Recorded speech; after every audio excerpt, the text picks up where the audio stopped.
भारतीय स्वतंत्रता संग्राम का इतिहास केवल अंग्रेजों के खिलाफ लड़ी गई लड़ाई का दस्तावेज नहीं है, बल्कि यह उन वैचारिक संघर्षों और बहसों का भी साक्षी है जो हमारे राष्ट्र के भविष्य को आकार दे रहे थे। इसी वैचारिक मंथन के केंद्र में थे दो महान व्यक्तित्व, महात्मा गांधी और स्वामी श्रद्धानंद।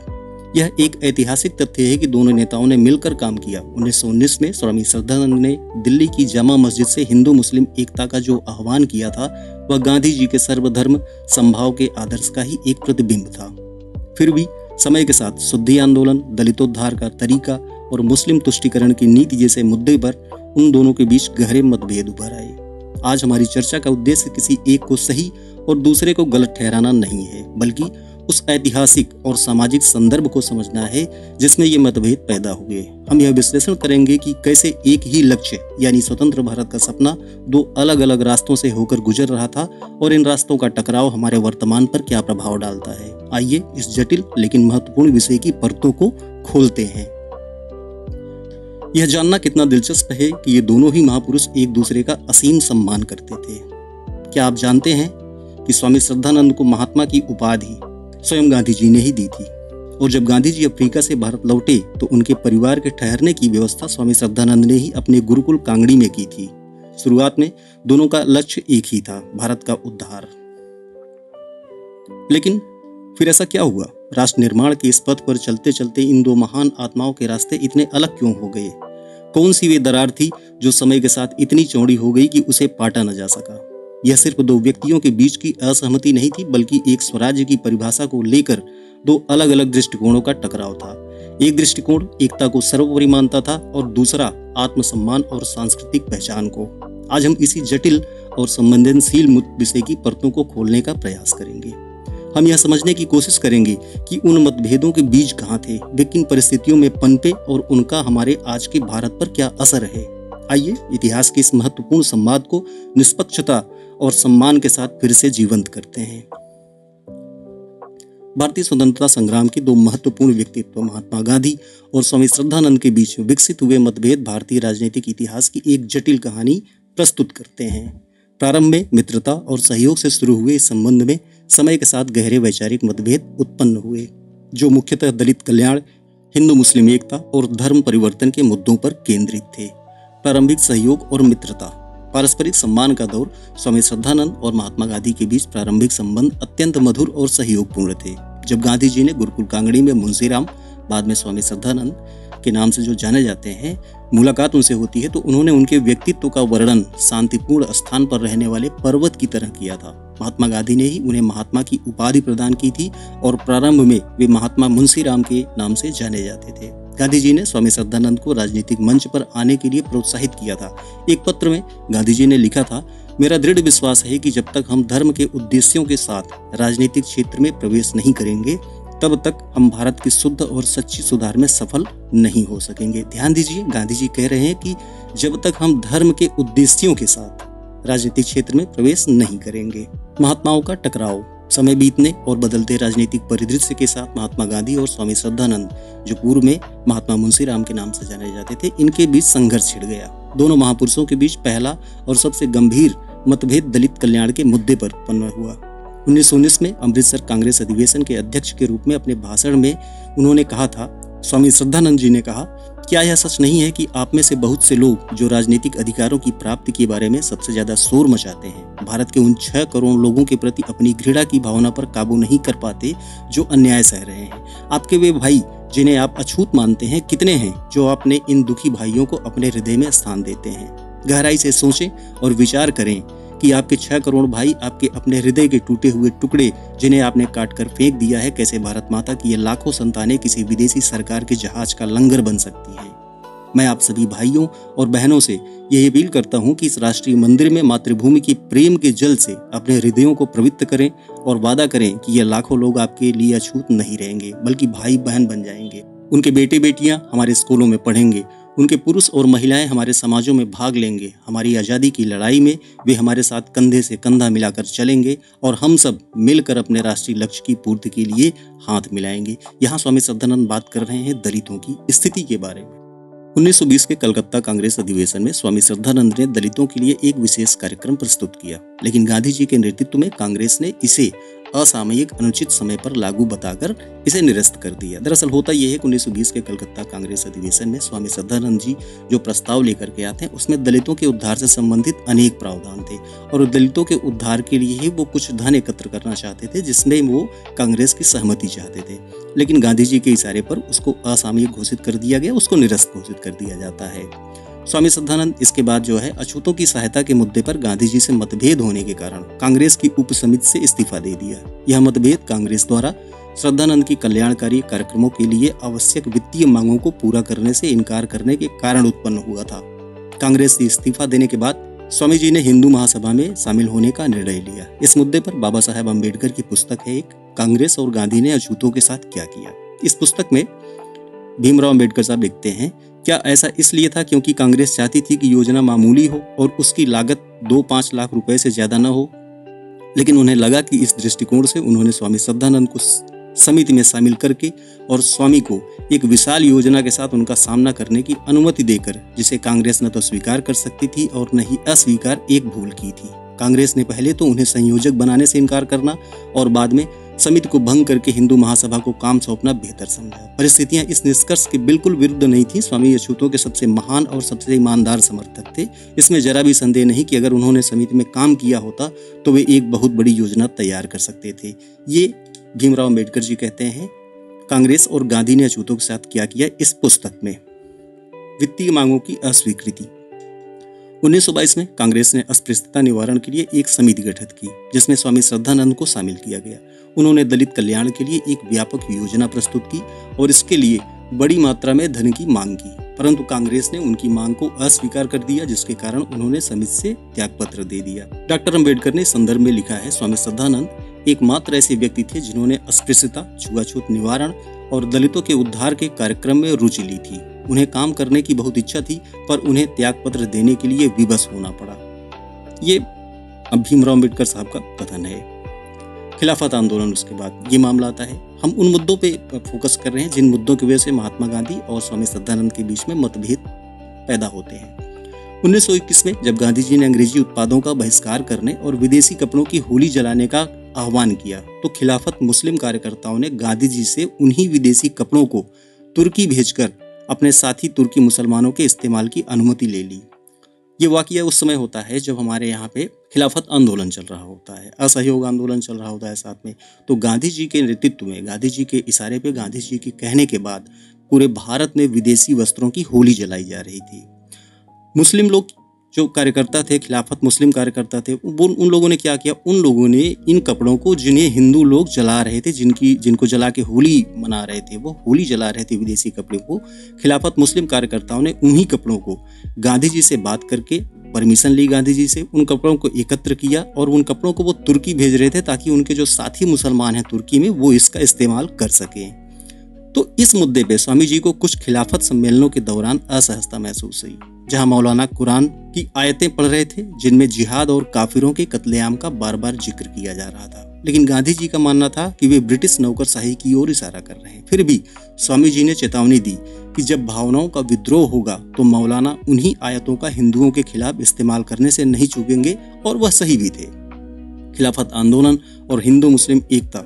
खिलाफत आंदोलन में स्वामी श्रद्धानंद की चेतावनी। खिलाफत आंदोलन के दौरान स्वामी श्रद्धानंद ने गांधी जी को चेतावनी दी थी कि मुस्लिम नेताओं के वास्तविक इरादे भिन्न हो सकते हैं। 1920 के कलकत्ता अधिवेशन में स्वामी श्रद्धानंद ने शौकत अली को कहते सुना, महात्मा गांधी एक चतुर बनिया है, तुम उसके वास्तविक उद्देश्य को नहीं समझते। तुम्हें अनुशासन में रखकर वह तुम्हें गुरिल्ला युद्ध के लिए तैयार कर रहा है, वह उतना अहिंसक नहीं है जितना तुम सब समझते हो। ये कौन कह रहा था? ये कह रहे थे मौलाना शौकत अली, जो खिलाफत आंदोलन के प्रमुख लीडर थे। स्वामी श्रद्धानंद ने गांधी जी को इस बारे में चेतावनी देने की कोशिश की। वो चाहते थे कि गांधी जी को यथास्थिति के बारे में पता होना चाहिए, वो जाके उनसे ये चीज बताना चाहते थे। वो उन्होंने कहा भी, लेकिन उन्हें गंभीरता से नहीं लिया गया।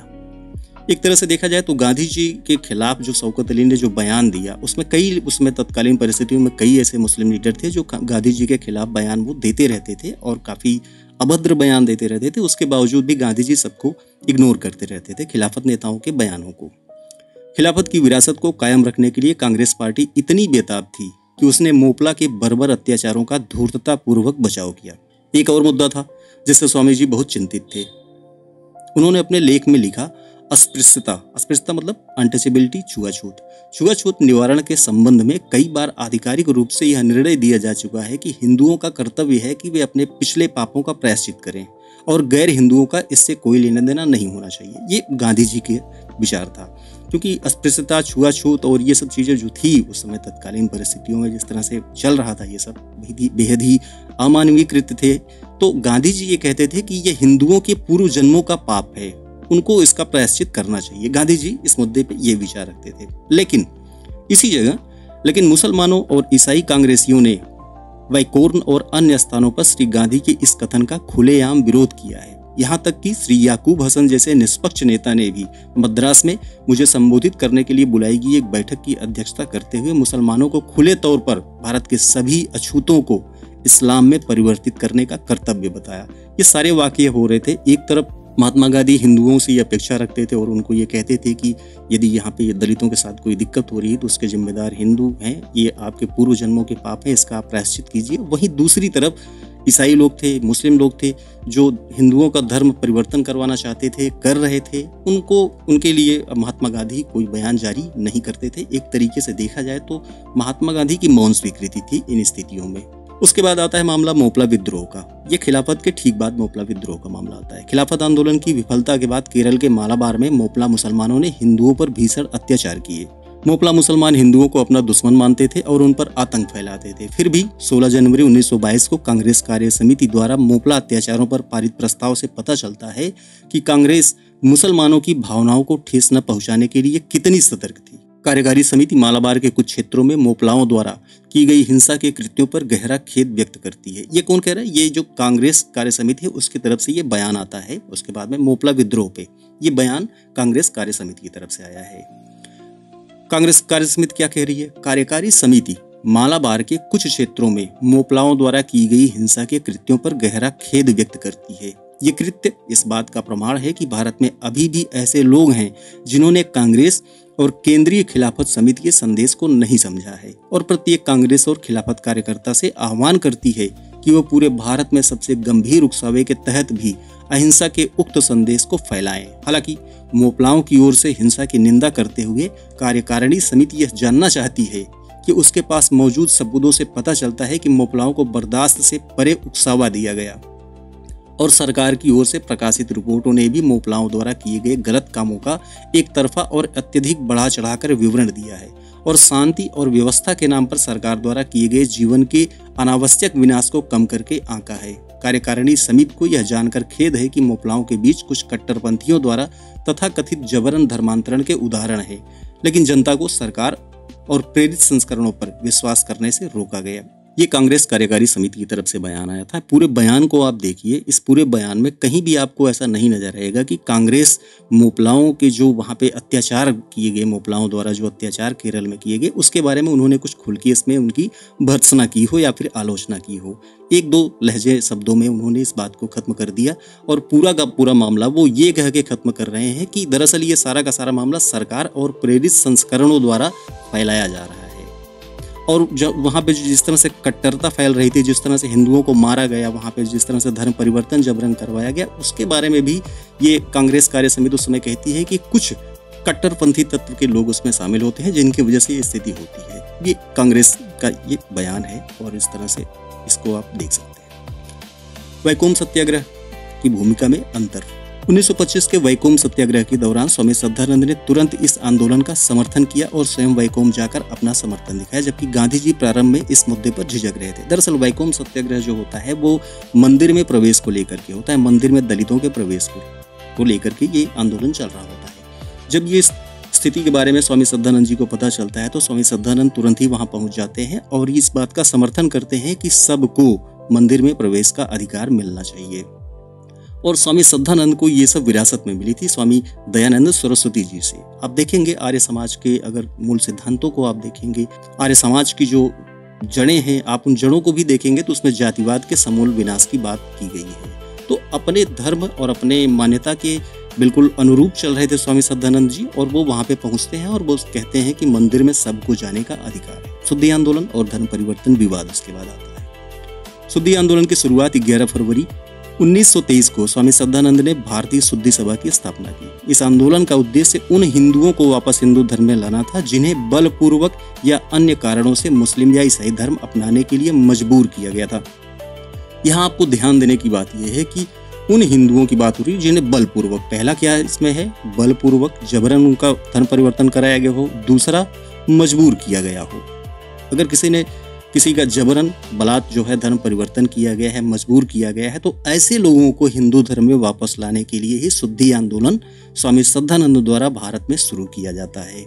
शुद्धि आंदोलन देश में इस्लामीकरण को रोकने तथा मुगल अत्याचारों से उत्पन्न आघात को रोकने के लिए स्वामी जी ने पंडित मदन मोहन मालवीय के साथ मिलकर 1923 में भारतीय हिंदू शुद्धि सभा की स्थापना की तथा निम्नलिखित घोषणा की। घोषणा क्या है? महान आर्य जाति को इस समय एक मरणासन्न जाति कहा जाता है, न केवल इसलिए कि इसकी संख्या घटती जा रही है, बल्कि इसलिए भी कि यह पूर्णतः अव्यवस्थित है। व्यक्तिगत रूप से, बुद्धि और शारीरिक रूप से पृथ्वी पर किसी भी जाति से कमतर नहीं। मानव जाति की किसी भी अन्य जाति के लिए अप्राप्य नैतिकता की संहिता धारण करने वाली यह जाति अभी भी अपने विभाजनों और स्वार्थों के कारण असहाय है। बात कर रहे हैं यहाँ किसकी? हिंदू धर्म की बात कर रहे हैं स्वामी जी। जाति के लाखों श्रेष्ठ लोगों को मुसलमान बनने के लिए बाध्य किया गया है और हजारों लोगों को नव मुस्लिम ब्राह्मणों पर जरा भी प्रयास किए बिना ईसाई धर्म अपनाने के लिए बहकाया गया है। वैश्य, राजपूत और जाट 2 शताब्दियों से भी अधिक समय से अपने हिंदू धर्म और पूर्वाग्रहों को अपने भाईचारे में वापस लेने की आशा में लालसा भरी निगाहों से देखते रहे हैं और उन्होंने इसे अछूण रखा है। एक संयोग ने हिंदुओं की आंखें खोल दी। राजपूत महासभा ने तुरही बजाकर घोषणा की कि 4.5 लाख मुस्लिम राजपूत हिंदू बनने के लिए तत्पर हैं, तैयार हैं। यह भ्रामक घोषणा करने के बाद राजपूत सभा सो जाती है। मैं इस घोषणा को भ्रामक कहता हूँ क्योंकि उनमें से एक बहुत बड़ा बहुमत कभी भी आस्था और व्यवहार में मुसलमान बन ही नहीं पाया। हिंदू तो सो गए, लेकिन मुसलमान एक जीवंत शक्ति होने के कारण सक्रिय हो गए और उनके कई प्रचारक काम पर लग गए, जिनके भरण पोषण और प्रचार कार्य के लिए पैसा पानी की तरह बह रहा है। आखिरकार इसने हिंदू समुदाय को भी जागृत कर दिया और अब चारों ओर से हमारे भटके हुए भाइयों को वैदिक चर्च की गोद में समाहित करने की मांग उठ रही है। भारतीय हिंदू शुद्धि सभा के नाम से एक नई सभा का गठन किया गया है, जिसका उद्देश्य उन लोगों को पुनः प्राप्त करना है जो इसके पंथ में वापस आना चाहते हैं। स्वामी जी का ये बयान सिर्फ और सिर्फ सनातन धर्मावलंबियों के था, उन धर्मावलंबियों को जो वापस, जिनके मन में सनातन को लेकर के सम्मान था, वो उस धर्म का पालन करना चाहते थे और जिनका इतिहास के किसी कालखंड में जबरन धर्म परिवर्तन कराया गया था, उनको वापस लाने का एक ये प्रयास था शुद्धि आंदोलन। गांधी की आपत्ति और यंग इंडिया का लेख। शुद्धि आंदोलन का प्रारंभ किया गया है मदन मोहन मालवीय, स्वामी श्रद्धानंद आदि नेताओं द्वारा। इसके बाद इस मुद्दे पर गांधी जी का जो बयान आता है उसको देखते हैं। 29 मई 1925 को गांधी जी ने यंग इंडिया में हिंदू मुस्लिम तनाव, कारण और निवारण शीर्षक से एक लेख प्रकाशित किया, जिसमें उन्होंने स्वामी श्रद्धानंद पर कठोर टिप्पणी की। स्वामी श्रद्धानंद जी भी अब अविश्वास के पात्र बन गए हैं। मैं जानता हूं कि उनके भाषण प्रायः भड़काने वाले होते हैं। दुर्भाग्यवश वे यह मानते हैं कि प्रत्येक मुसलमान को आर्य धर्म में दीक्षित किया जा सकता है। गांधी जी ने आगे लिखा, वे जल्दबाज हैं और शीघ्र ही उत्तेजित हो जाते हैं, उन्हें आर्य समाज से ही यह विरासत में मिली है। दरअसल आप गांधी जी के इस बयान को यहाँ पे देखते हैं तो आपको 2 चीजें स्पष्ट नजर आनी चाहिए या फिर आ रही होंगी आपको। पहला चीज तो महात्मा गांधी जी कह रहे हैं कि उनके बयान हमेशा भड़काने वाले होते हैं। दूसरा जो मामला है वो ये कह रहे हैं कि प्रत्येक मुसलमान को आर्य धर्म में दीक्षित किया जा सकता है। स्वामी श्रद्धानंद जी ऐसा सोचते हैं, जबकि अभी आपने देखा है कि स्वामी श्रद्धानंद का ऐसा कोई प्रयास नहीं था, ऐसा कोई भी उनका इरादा नहीं था कि जितने मुस्लिम धर्मावलंबी हैं वो धर्म छोड़ करके हिंदू में समाहित हो जाएं।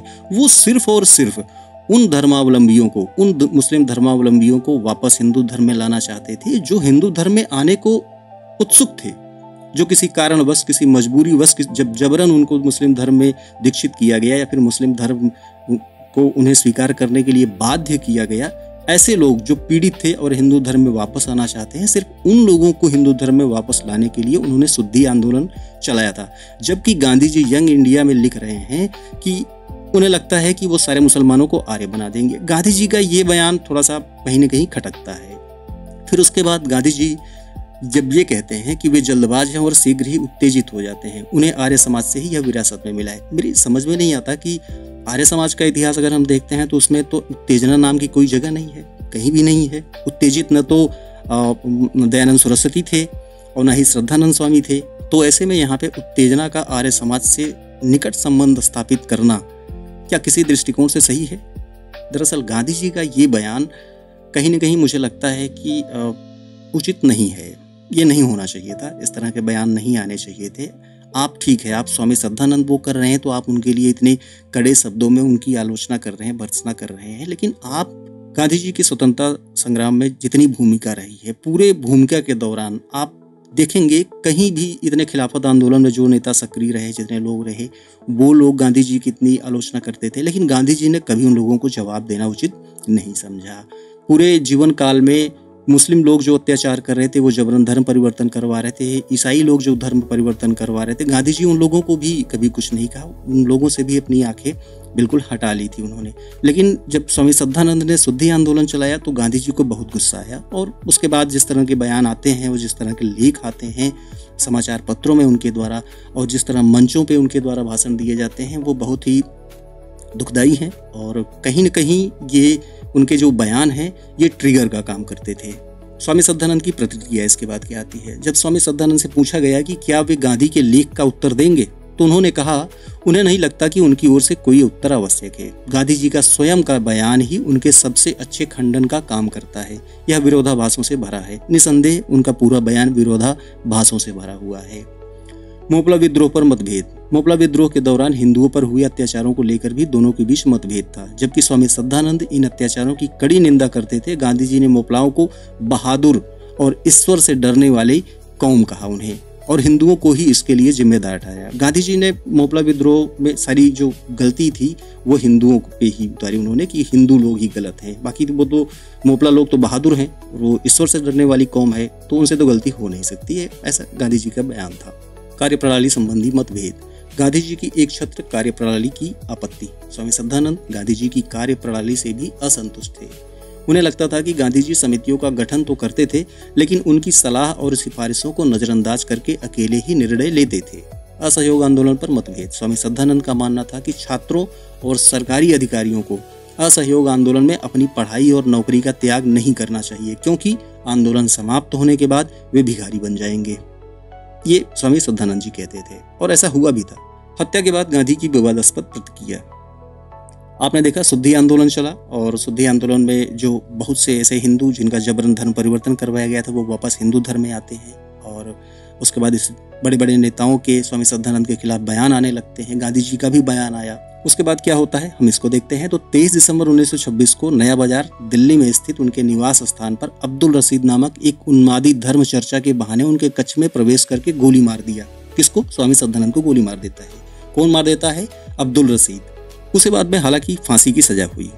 उनकी हत्या के 2 दिन बाद ही, मतलब 25 दिसंबर 1926 को, 23 दिसंबर 1926 को उनकी हत्या होती है। 25 दिसंबर 1926 को गुवाहाटी में कांग्रेस कार्य समिति का अधिवेशन होता है। उसमें जो गांधी जी वहां पे बयान देते हैं वो स्तब्ध करने वाला है, वो बिल्कुल हिला के रख देने वाला है बयान उनका। प्रिय भाई संबोधन का विवाद। 23 दिसंबर 1926 को अब्दुल रशीद द्वारा स्वामी श्रद्धानंद की हत्या के बाद 25 दिसंबर तीसरे ही दिन गुवाहाटी में कांग्रेस अधिवेशन में गांधी की प्रतिक्रिया अत्यंत विवादास्पद थी। गांधी के शोक प्रस्ताव के उद्बोधन का एक उद्धरण इस प्रकार है, ध्यान दीजिए, ये शोक प्रस्ताव का उद्बोधन है। मैंने अब्दुल रशीद को भाई कहा, वही अब्दुल रशीद जिसने स्वामी श्रद्धानंद की गोली मारकर हत्या की। मैंने अब्दुल रशीद को भाई कहा, और मैं इसे दोहराता हूं, मैं यहां तक कहता हूं कि उसे स्वामी जी की हत्या का दोषी भी नहीं मानता। गांधी जी ने आगे कहा, वास्तव में दोषी वे लोग हैं जिन्होंने एक दूसरे के विरुद्ध घृणा की भावना को पैदा किया।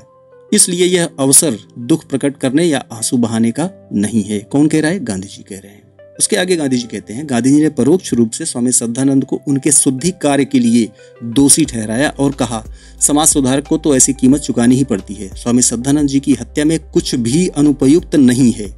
ये गांधी जी ने कहा कि स्वामी श्रद्धानंद की जो हत्या होती है उसमें कुछ भी गलत नहीं है, कुछ भी अनुपयुक्त नहीं है। गांधी ने अपने भाषण में यह भी कहा, मैं इसलिए स्वामी जी की मृत्यु पर शोक नहीं मना सकता। हमें एक आदमी के अपराध के कारण पूरे समुदाय को अपराधी नहीं मानना चाहिए। मैं अब्दुल रशीद की ओर से वकालत करने की इच्छा रखता हूँ। गांधी जी ने यहाँ तक कहा कि उस हत्यारे अब्दुल रशीद के बारे में यहाँ तक कहा कि मैं उसकी तरफ से वकालत करने की इच्छा रखता हूँ, उसकी तरफ से मैं वकील बनना चाहता हूँ। ध्यान देने वाली बात यहाँ पे ये है कि ये कौन कह रहा है? ये बापू कह रहे हैं। ये महात्मा गांधी कह रहे हैं। ये वो कह रहे हैं जो अहिंसा के पुजारी थे, जिनकी पहचान भारत में सिर्फ इसलिए बनी कि वो अहिंसा के माध्यम से अहिंसा को अपना हथियार बना करके सत्ता को परिवर्तित करना चाहते थे। दुखद, बहुत ज्यादा दुखद।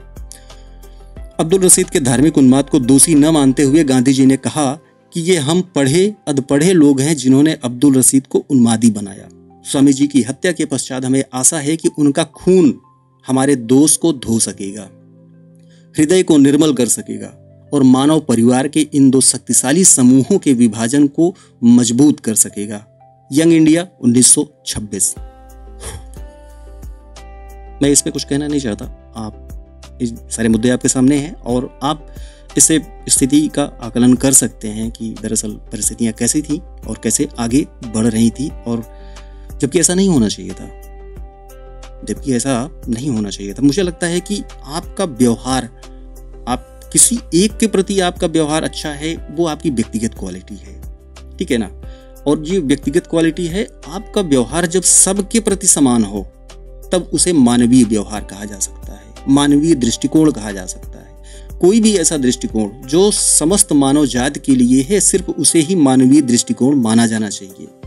अगर आप इस मामले में चुनते हैं कि मैं फला आदमी के साथ इस तरह व्यवहार रखता हूं लेकिन उसके साथ मैं अलग व्यवहार रखता हूं, तो ये कोई मानवीय दृष्टिकोण नहीं है, न ही कोई मानवीय मान्यता है। बस मुझे और कुछ नहीं कहना।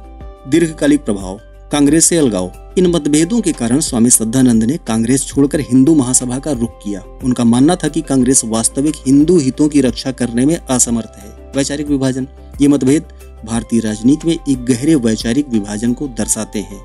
एक तरफ धर्मनिरपेक्ष राष्ट्रवाद की गांधी की अवधारणा और दूसरी तरफ हिंदू पुनरुत्थान और धार्मिक पहचान की श्रद्धानंद की दृष्टि।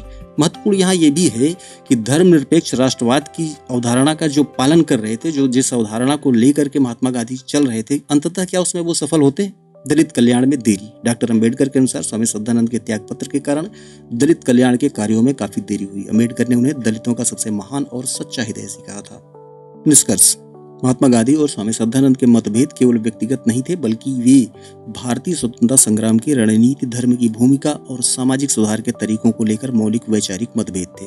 जबकि गांधी जी का जोर धर्मनिरपेक्ष राष्ट्रवाद और हिंदू मुस्लिम एकता पर था, स्वामी श्रद्धानंद हिंदू पुनरुत्थान, दलित कल्याण और धार्मिक स्वतंत्रता की प्राथमिकता देते थे और अपनी सांस्कृतिक पहचान को मान्यता देते थे, धार्मिक पहचान को मान्यता देते थे। इन मतभेदों का प्रभाव भारतीय राजनीति पर दीर्घकालिक रहा और इसने स्वतंत्रता संग्राम के विभिन्न धाराओं को जन्म दिया।